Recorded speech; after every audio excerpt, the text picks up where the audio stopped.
If you're into movie reviews and discussions, this is your place to be. Who am I, you ask? I am The Wiz, and I'm with my friend... Zero. Woo! All right. We are here to review Kim Shactman's favorite movie, the 2005 romantic comedy Elizabethtown, starring Orlando Bloom and Kirsten Dunst, directed by Cameron Crowe. Zero, I don't know if you're aware of who Cameron Crowe is. Are you aware? I got familiar with his filmography and stuff like that. Jerry Maguire and Vanilla Sky being the two big ones that just kind of popped out. Yes. Yeah. You saw Vanilla Sky? Yes, I did. Vanilla Sky is very unlike most of the films that he does. It's a decent movie, but the movie that it was based from is actually a lot better. It's called Open Your Eyes. And it also starred Penelope Cruz. It's decent, but it's not something I would have wanted Cameron Crowe to do. But it's okay. But you're right, Jerry Maguire is the one I think that he is most known for, but his best movie is Almost Famous, a movie that I want both of you to see. It's an amazing... I think Kim has seen it, but I think you should see it. It actually is a very good movie.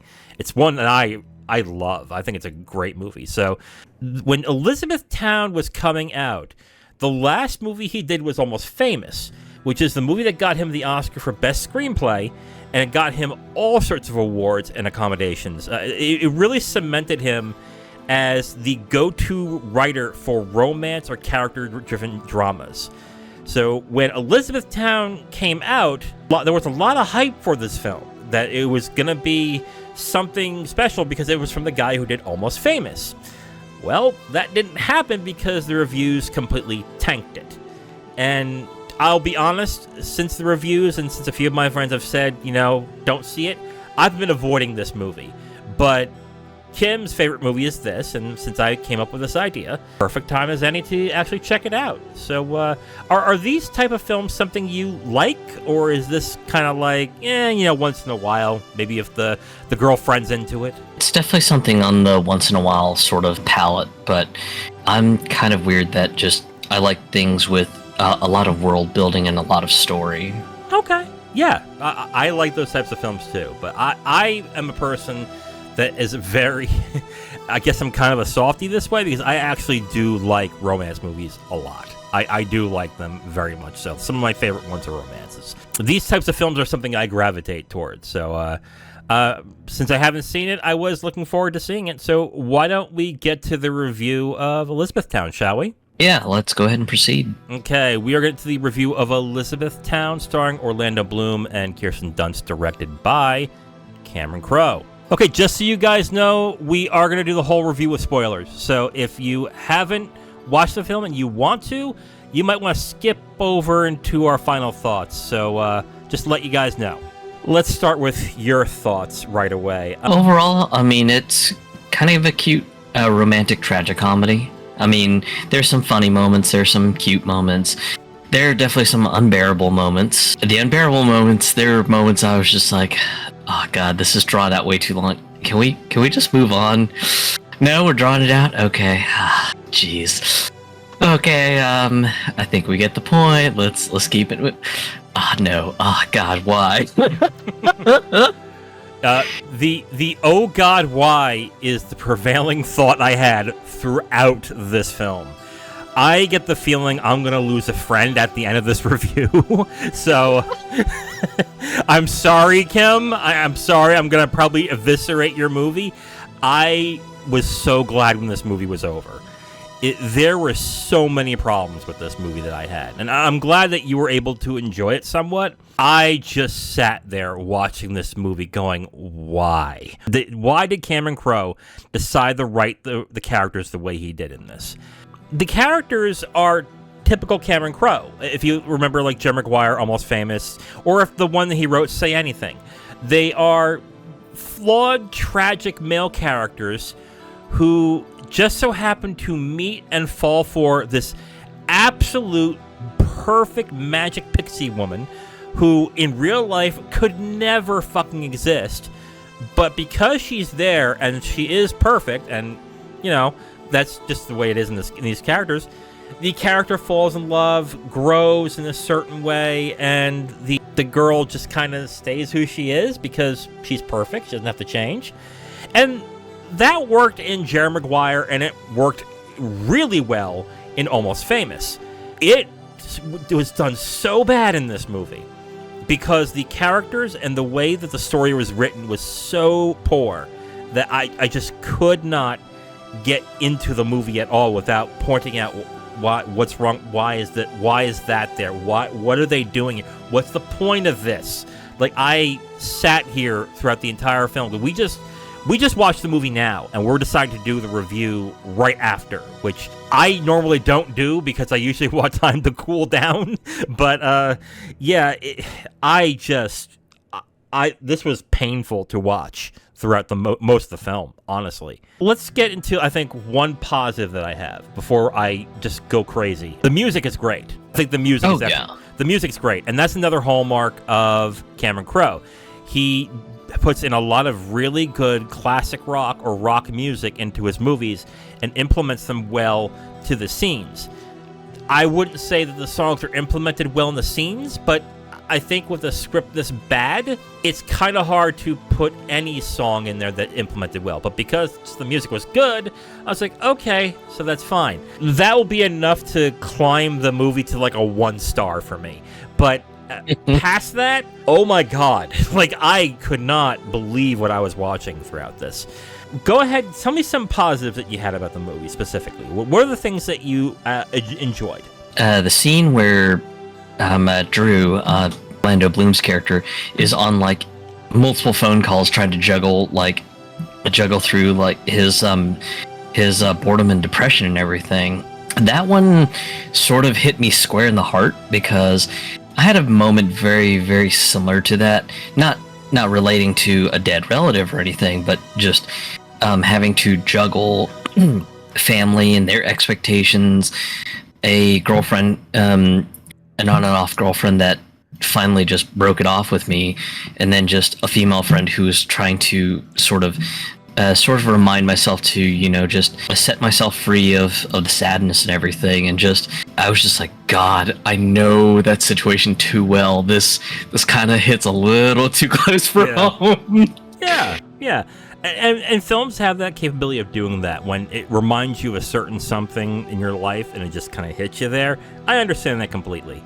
Go on with more positive stuff. I want to give you your time to say what you like, because I get the feeling, I am sorry, but I get the feeling once I start, I won't stop. So let's go with more positives for you. Go right ahead. What were your positives? So, one of the things that annoyed me in the movie were the scenes with the family, because you would have Jesse just with his fucking screaming kid, just really just laying into the screaming, and those moments always annoyed the shit out of me. Mm-hmm. And then of course just Claire, Kirsten Dunst's character, she gives him a tape and she's just like, yeah, just for your cousin Jesse, this will shut the kids up.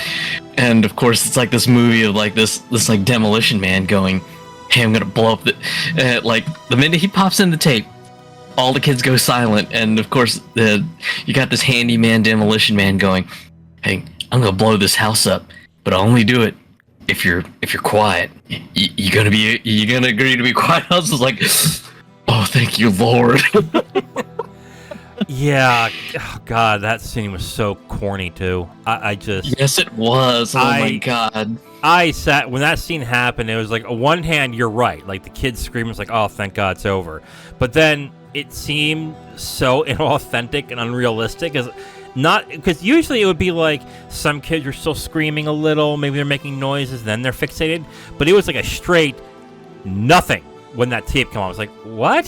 That's not how kids work. What the fuck? Yeah, I was just like, yeah, that is so not believable. But thank God the screaming kid has stopped. Sweet, merciful God. But that's kind of the trope also of the Magic Pixie Woman, where she knows every right thing for every right situation to rectify the problem. It's a trope, and with some movies that works, but in this movie it doesn't work. It just doesn't. I mean, did it work for you? Did you like Kirsten Dunst's character? Her character is cute, but it was just definitely like, wow, this is like way too perfect. Yes. Like, I guess it's one of those things that sort of trips that human gut feeling of, if it's too good to be true, it probably is. And that was kind of what I felt with the characters. Is like, just her character's cute and just is just all around fun, but it's just a way too perfect character. Like, this is way too perfect. And I mean, I get it. Just she's trying to be a light in Drew's life, because Drew has gone through 2 miserable moments in his life in the intro of the movie. And I mean, I get what they're trying to do, but it was just one of those things that just sort of set off my hey, yeah, this is way too picture perfect. There's no way there, because I think to make an effective romance story, even the perfect magic pixie woman has to have some flaws. It's just how human nature is. Just we're not perfect, and that was why I was just kind of like, just maybe there's some sort of glaring imperfection, maybe, and it was just like, nope, she's super perfect, she's super patient. I get it, but just it kind of ruins sort of the push and pull that you expect in a romantic story. See, I disagree on a certain aspect. Sometimes the magic pixie girl trope can work, but you are right on one set. There has to be some kind of flaw. But it usually doesn't have to be a flaw. Like, it could be like, oh, she's this perfect-looking girl who's always happy, always smiling, this and that. And she also happens to be a nerd. And that could be the quote-unquote flaw, but it doesn't have to be a flaw. It has to be a personality trait. It has to be something that is tangible to a certain extent, I would say. Not a flaw, but some kind of tangibility, where I feel like at any moment, if I turn around, she'll be gone in an instant because it'll be a puff of smoke because it was magic all along.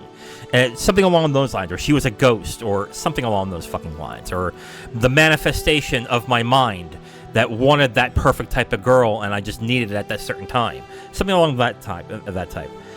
I don't mind the trope, but without a good script behind it and a good romance behind it as well, with other characters that work, it just doesn't fit. And I don't want to fault Kirsten Dunst in this, because I think she can play that role pretty well. She's a very capable actress. She is charming, and she is, again, she's an actress that can pull that stuff off, especially around that time.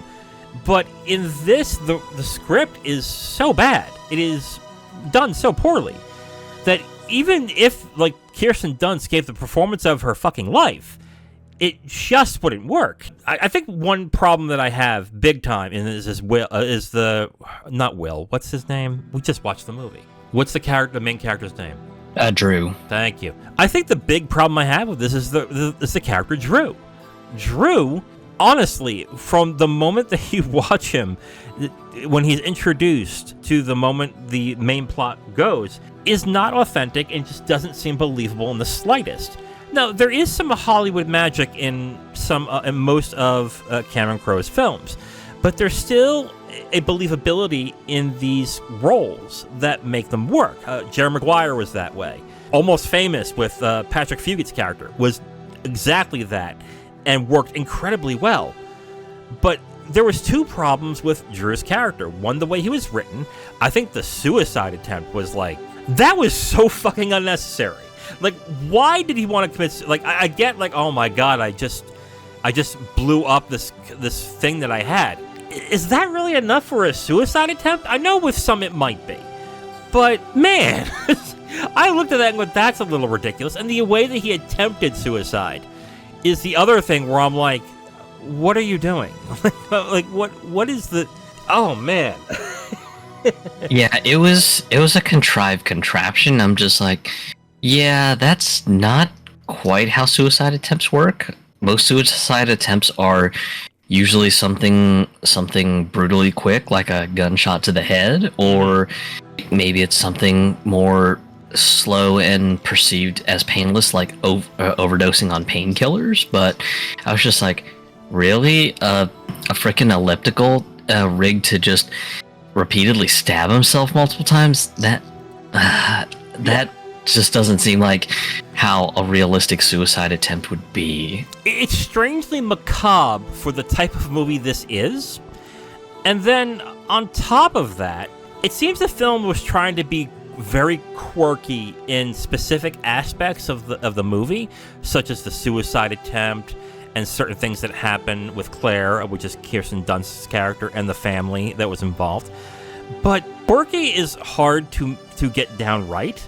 It's something that you have to rely on the character, not only the actors, but the writers to be a little more weird than maybe normal.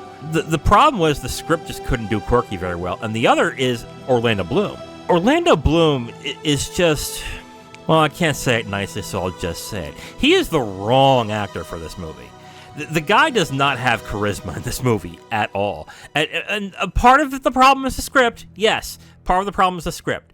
But if you would have had, let's say if this was made right now and Timothée Chalamet was the actor playing the role, I think you would have a better performance for that character than you would have Orlando Bloom. I just don't think Orlando Bloom has the charisma to bring that character out, especially when that character is doing the more crazy and more slapstickish things in the movie. It just feels incredibly off with Orlando Bloom. And when he is the main character of this movie that you're supposed to empathize with and feel bad for and connect with, the bad writing is not going to help, but the performance ain't going to either. So now you're just sitting there for 2 hours going, yep, okay, is this over yet? That's me, at least. How did you feel about Orlando Bloom? Yeah, it was kind of one of those things that just, he didn't really quite nail the emotional piece. And now that you mentioned Timothée Chalamet, I think he would have been just a so much more better pick for this, for a character to just sort of empathize the emotions with, because there's some moments that just, the emotion didn't come out as strongly as it should have. Like the moment where just, you've got Drew sitting around like a kitchen table, and you've got all the men sort of like trying to plan for this memorial event at a memorial hall and everything, and just they're talking about, hey, we're gonna do this, hey, we should do this, hey, Drew, you should reconsider the cremation, and all this other stuff. And you see what seems like a tinge of sort of confusion and panic, but it just doesn't come out as strongly as it should. Yes. Because I've been in similar situations like that, and I mean, there's a lot of confusion, and sometimes you almost damn near get upset because of how much confusion's going on. And I just didn't feel it in those moments. It was just like, there should be a lot more emotion, and I just don't see it. I think some might listen to you say that and go, well, wouldn't that be a problem with the script? Because maybe the script didn't actually, I don't know, they didn't give a scene to point that out, which they'll be right, that is a problem. But when you have a good actor, specifically, they're supposed to actually empathize, and you're supposed to actually see it in the performance of what they're going through to a certain extent. You're supposed to see the panic. You're supposed to see the confusion they're supposed to have. And I think you're 100% right on this, because I just know somebody is going to hear this and go, well, wait a minute, that's the writing's problem. But I think you're right, because the way that the performance was with Orlando Bloom, I think he just doesn't have the right range of emotions for this type of movie that would not only show the dramatic side, but I think the charismatic side. I think that's a big problem with this movie specifically, is Orlando Bloom. He just doesn't have, I think, what is necessary to make this type of movie work. But that's if the script is good. This script is bad. This script is terrible. It's just... Okay, before I get into my spiel, what'd you think of the writing? Just, maybe you think differently. What'd you think of the writing of the script? It was okay, but just with how perfect Claire is, it almost seems a little bit contrived. Very contrived. No, I agree with you on Claire on this. Even though I do like Kirsten Dunst in this role. I think she does the best she can with it. I think if the rest of the movie was written a better way, this character and this performance would be a lot more celebrated. I'm not saying it's a great performance. It's good, but it's only good because I think the script kills it for her. She has the charm and charisma to pull that off, I think. But you're right. The character is too contrived because you're having these disparate elements throughout the entire film, trying to blend each other together, that with a master filmmaker, like I would say Cameron Crowe is, that it could really work out. But this is the type of film that either it really hits well or it bombs terribly. And to me, it bombed. It just really did not do very well at all. And I think a lot of it has to do with the way Drew is written. And here's a big question I have throughout the film that never got answered. Why does the town love his father so much? Do we know? Is there anything we can glean from it other than his family? Why do they love him so much? The only thing I could glean from it was when Paula Dean's character, Aunt Dora, talks to him. She goes over just how like he's done like a bunch of things in the town. He knows a bunch of people in the town, and that's about it. And even then, they sort of gloss over a lot. So it's just kind of, you're supposed to run with the assumption that his dad was just somebody that the town absolutely loved, and that's really about it. Yeah, and when he first gets into Elizabethtown, Drew, I mean, he's being like followed by townspeople, waved at, pointed at, go this way, go that way. I'm like, what? To me, I'll be like, if that were me, I'm like, I'm getting the fuck out of here. This is creepy. What the fuck's going on?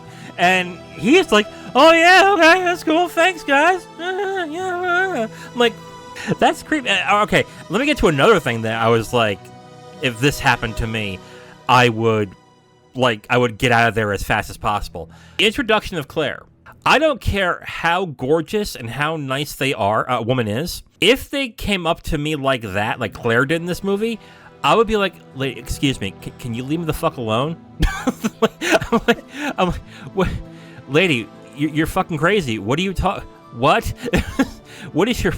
Like, it was clear in the film, like Drew was like, just leave me alone, and she keeps butting in and butting in and butting in. Again, if the film was written better and the performance from Drew was a lot better, I think that scene could work. But it just turns Claire into this annoying pest. And I'm like, this is how you introduce your character? What? Like, am I wrong with that? Did you get a different feeling from that scene? My vibe was a bit different. Okay, it just kind of felt like she was being kind of quirky and conversational. Mm-hmm. And I've actually had platonic friendships sort of bloom from similar circumstances. And that's why just that experience may color me completely different on how I felt on it. Okay. I am not a social person, so that might be my downfall on that one. But I just looked at that scene and went, if someone tried to talk to me like a perfect stranger, I don't care what she looked like, I don't care how charming she is, I wouldn't like, lady, what? I asked you just to leave me alone. Please stop. But again, this is another thing with quirkiness in movies. It takes the right mix to make it work, and it just did not work with me. Period in this, at all. Are there any characters that you liked in this movie or performances that you liked? I quite liked Kirsten Dunst a lot. It definitely seemed like she was trying to work with what she had. And there are definitely moments that just are very sweet and very heartfelt, kind of like the last one where she gives Drew sort of this curated tour back home. And that one was kind of a sort of cute and sincere gesture, especially when Drew in the beginning had mentioned that just he had wanted to take a road trip with his dad, Mitch, for the longest time, and unfortunately he can't. And just it's sort of like this, hey, you should stop here, sort of like a road trip with his dad in a sense and everything. And then just how the journey comes to a conclusion, I thought it was kind of cute, but definitely way too perfect.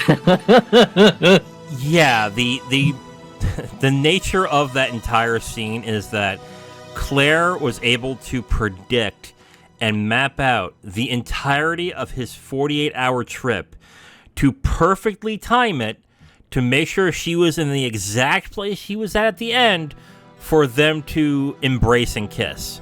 Which, again, on the one hand, like, yes, it's completely fucking unbelievable. But on the other hand, if it's done right, it can be very charming and very sweet. But in my eyes, it just did not work. It was one of those eye-rolling moments where I'm like, oh my God, are you fucking kidding me right now? Let me guess, she's going to be there at the... yeah, she is there. So, as you can tell, I had a viscerally negative reaction to this movie. Is there any aspects that you want to talk about at all that we haven't discussed? You had some moments that were just drawn out way too long. Okay.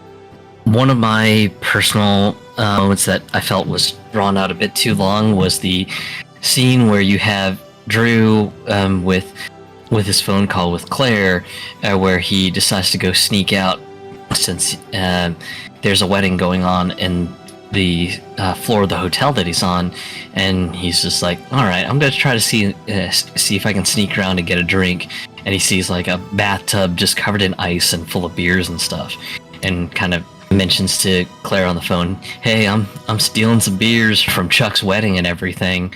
And of course, just he bumps into somebody, and dude just like who are you? And he's like, yeah, I'm a friend of Chuck's. And then of course, dude calls him out. He's like, you're no friend of Chuck because I don't know who the hell you are. Yeah. And then of course it starts to get awkward at this point, and of course Chuck starts kind of inquiring like why he's here and stuff like that. And of course, just Drew's just trying to get on his way and everything, and really didn't want to get into it. And then just Chuck finally gets him to suss it out, and then he's like, well, I'm here because my dad died. And then it's just like this dude bro hugging it out moment. I'm just like, all right, dude's very drunk, he feels very sorry for Drew, I get it. And then it's just like more hugging it out. It's like, oh God, this is way too drawn out. Oh Jesus, just get it over with. Yes. I think the whole phone call sequence between Claire and Drew was incredibly drawn out. Like, you just need a montage in about 30 seconds to just figure out what's going on. And then you have them talk and smiling, and having a good time. And then you do the scene where let's go meet in the to see the sunset. And then that's all you need to do. That scene was about, what, 5 or 10 minutes long?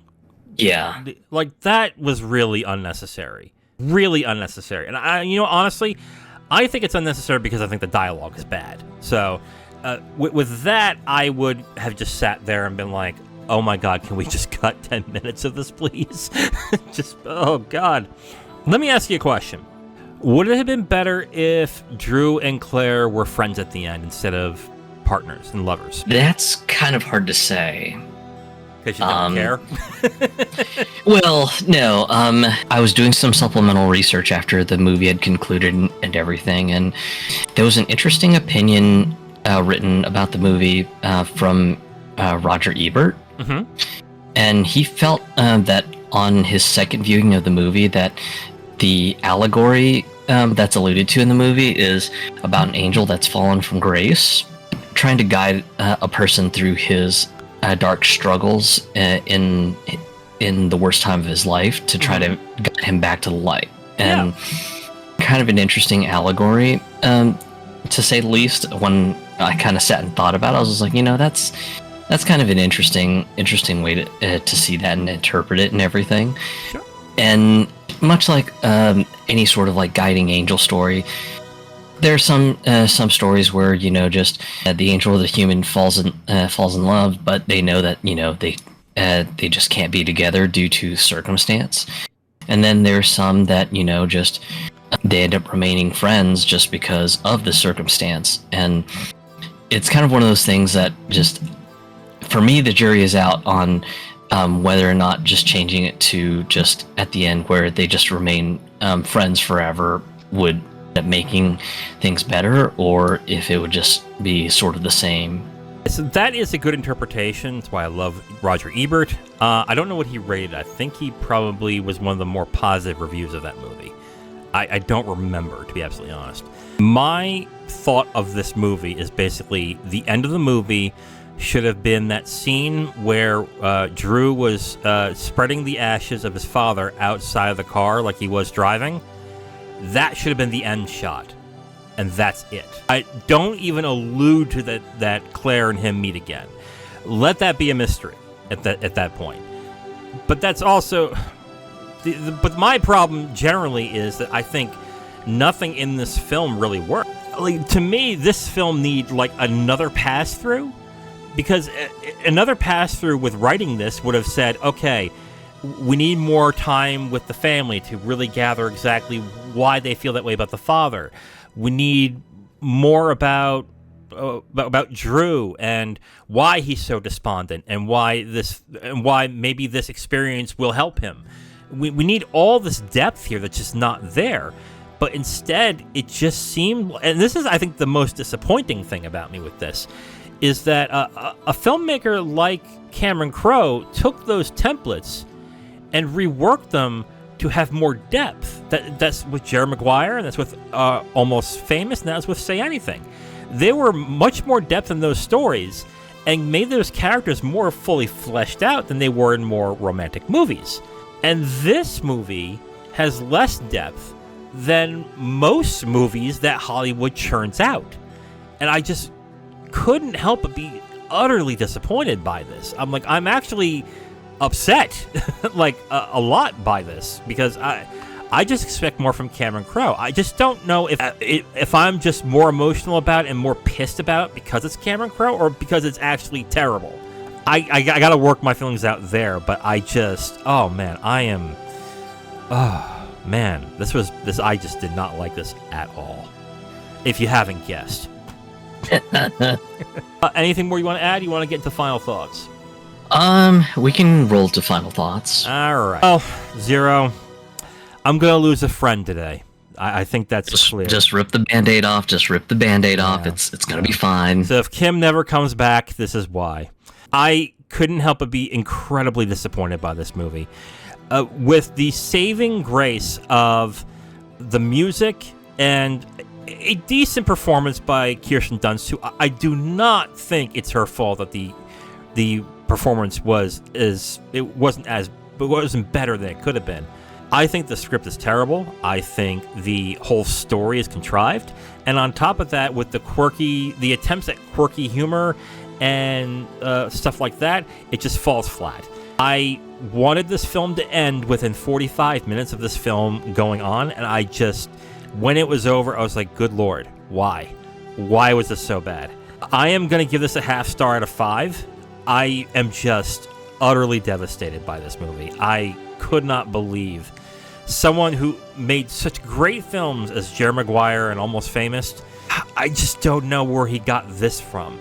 And this film essentially tanked that prospect that he had.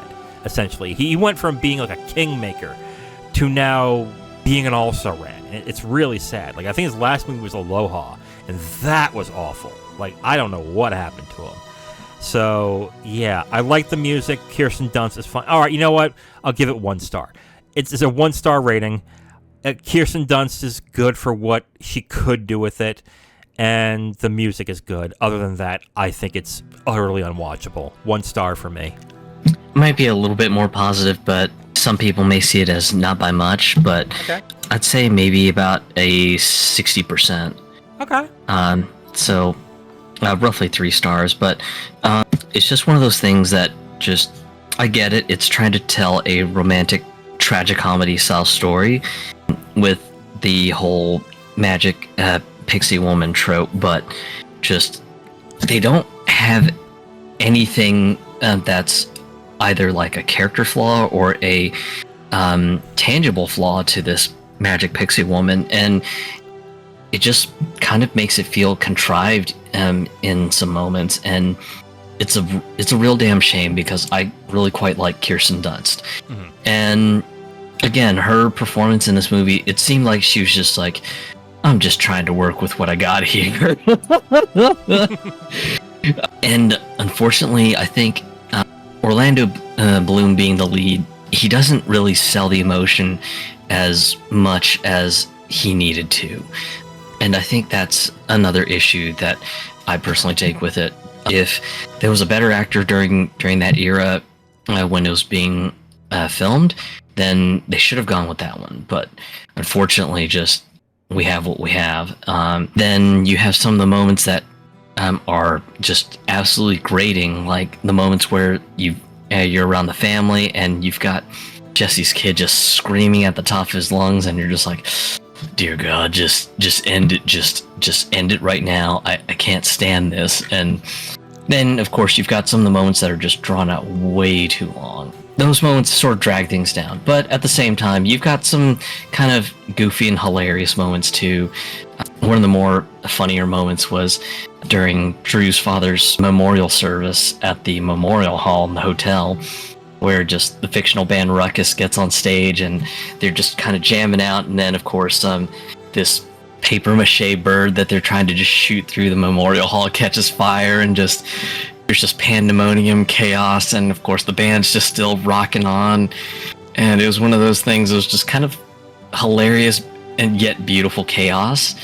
But even with the hilarious moments, they don't redeem the movie. And again, it's just kind of unfortunate, because I think if the writing was maybe a little bit tighter, maybe just adding some sort of flaw to the whole the magic pixie woman trope, to sort of give a little bit of tangibility to the story, then maybe it could have stood to be better. But just as it stands, it's just a real damn shame.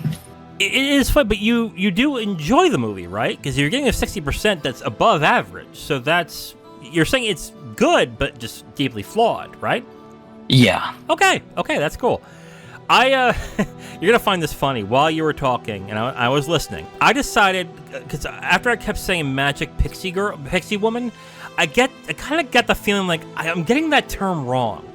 And I looked it up, and I did get it wrong. It's called Manic Pixie Dream Girl. But check this out, okay? I looked this up, and guess where the terminology, this term came from, okay? Manic Pixie Dream Girl, this is what we're trying to say here, is a stock character type in films. Film critic Nathan Rabin, who coined the term after observing what movie? Oh God, Elizabethtown. Exactly. After observing Kirsten Dunst's character in Elizabethtown, said that the MPDG exists solely in the fevered imaginations of sensitive writer-directors to teach broodingly soulful young men to embrace life and its infinite mysteries and adventures. Wow, I didn't even know this. And the only reason why, and honestly, the only reason why I looked this up was I kept saying, I'm saying that term wrong. I'm pretty sure I'm saying that term wrong. But the right term is Manic Pixie Dream Girl. And he's dead on right. He is absolutely right on that. Man. But I'm glad I looked that up. But yeah, like I didn't realize that term came from this movie specifically. But this type of character has been done plenty of times before. Yeah, I guess it's just that term just originated from this critic talking about this movie. So, okay, neat, I guess. 1 star for me and 60% for 0 for Elizabethtown. Sorry, Kim. It's been nice knowing you, I guess. So, the movie next week we're going to watch a classic, something that you've recommended that you want to see again.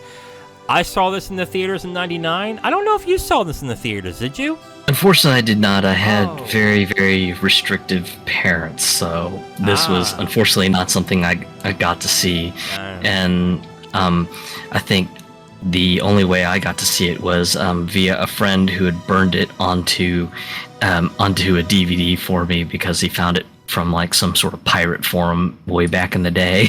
Wow. Man, I thought my parents were restrictive. Then again, wire foo can make any kid go crazy. But, anyway, Zero, what are we watching next week? The Wachowskis' classic, The Matrix. That's right, the '99 sci-fi classic, The Matrix, starring Keanu Reeves, Carrie-Anne Moss, Lawrence Fishburne, and Hugo Weaving. It has been, 5 years? I know I said 15 before we got on. But then I realized I watched the movie again when the last Matrix movie came out in 2019. No, it was 2020, right? The sequel, was it Matrix Resurrections? God, that was terrible. Oh, yes. Oh, my God. There are people who are fans of it, and good for you. I'm glad you were able to enjoy it, but... Resurrections was pretty terrible. Yeah. So we're probably going to discuss that movie as well when we do the review, but I haven't seen it in a while. I'm willing to see it again. So how long has it been since you've seen it? A few months ago, because I had remembered that due to Movies Anywhere, which if you have any digital movies, you should really get yourself set up on it because it replicates your movie collection via every single movie store. Yes. And I had bought the original trilogy collection from a Google Play sale that I think the entire trilogy collection was like $20. And it included copies in 4K HD as well, too. Ooh. And I was just like, $20, whatever, let me just toss it there. And then just ended up just kind of forgetting that I had my collection. And then just sometime a couple months ago, I was just like, let me look through my collection of movies on my Apple TV device and see if there's anything that's like got Dolby Atmos certification and stuff like that. And yeah, sure enough, the original Matrix apparently has Dolby Atmos certification on it. I was just like, okay, yeah, I want to watch this. And my God, just the atmospheric effect from having Dolby Atmos enabled was awesome. Oh, I bet. I saw it in the theaters, not in a great theater, but in the theaters, I think the first week it came out. And just that experience was amazing in the theaters. I couldn't imagine what it's like on Dolby Atmos. Now I'm jealous. You're going to watch that with that system set up? Whew, man. So if you want to watch with us, it's going to be on Max, I believe, correct? Yeah. Yes, it's on Max, along with the other Matrix movies. Maybe one day we'll get through those. Hopefully not 3. That was awful, too. But anyway, thank you for listening and watching our review. Tune in next time where me and Zero are going to watch The Matrix, the 99 sci-fi classic, starring Keanu Reeves, Lawrence Fishburne, Carrie-Anne Moss, and Hugo Weaving. Of course, I am The Wiz. And I'm Zero. Talk to you guys next time. Bye.